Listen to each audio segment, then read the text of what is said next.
নমস্কার বন্ধুরা, সকলকে উপস্থিত চ্যানেল স্বাগত। আশা করি সকলে ভালো আছে।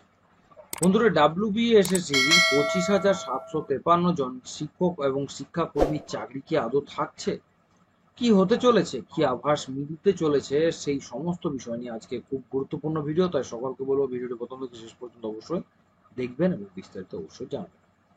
স্কুল সার্ভিস কমিশনের নিয়োগ দুর্নীতি কাণ্ডে চাকরি বাতিল সংক্রান্ত মামলা এই মুহূর্তে চলছে সুপ্রিম কোর্টে। প্রায় 26,000 জনের চাকরি বাতিল করেছে কলকাতা হাইকোর্ট। যদিও সেই নির্দেশে স্থগিতাদেশ দেয় দেশের সর্বোচ্চ আদালত সুপ্রিম কোর্ট। এ মামলার পরবর্তী শুনানি রয়েছে 6 আগস্ট।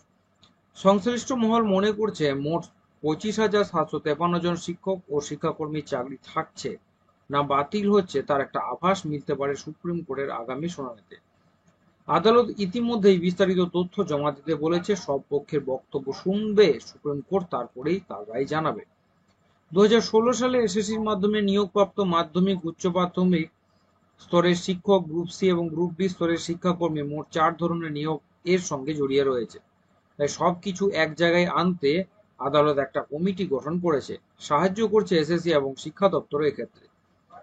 নিয়োগ বিধি, বিজ্ঞপ্তি, শূন্যপদের সংখ্যা, তালিকা, প্রার্থীদের যোগ্যতা সব এক জায়গায় রাখা হচ্ছে। 6 আগস্টের আগেই সেই তথ্য সুপ্রিম কোর্টে জমা পড়বে, তারপরে হবে শুনানি। এই বিষয়ে এসএসসির এক আধিকারিক বলেন যে এত মানুষের চাকরির বিষয় মামলাটির সঙ্গে জড়িয়ে রয়েছে, তাই সুপ্রিম কোর্ট সময় নিয়ে বিষয়টি বিবেচনা করবে বলে আমাদের ধারণা। সেক্ষেত্রে 6 আগস্টে বিষয়টি মীমাংসা হবে না, তবে প্রথম শুনানিতে একটি দিক নির্দেশ পাওয়া যাবে।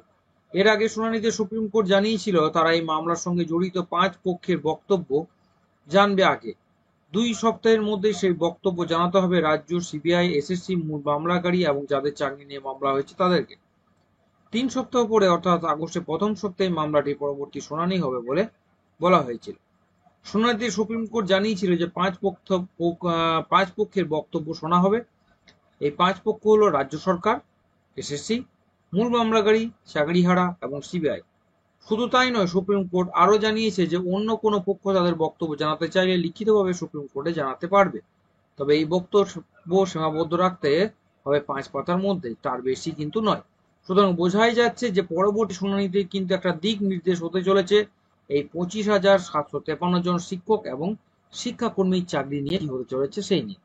আসছি পরিবেশন নিয়ে। সকলকে বলবো যে চ্যানেল নতুন, চ্যানেলটি করতে অবশ্যই সাবস্ক্রাইব করবেন, শেয়ার করতে ভুলবেন না, নোটিফিকেশন বেলটি অন করে রাখবেন, ভিডিও অবশ্যই লাইক করবেন। সকলে ভালো থাকবেন, সুস্থ থাকবেন।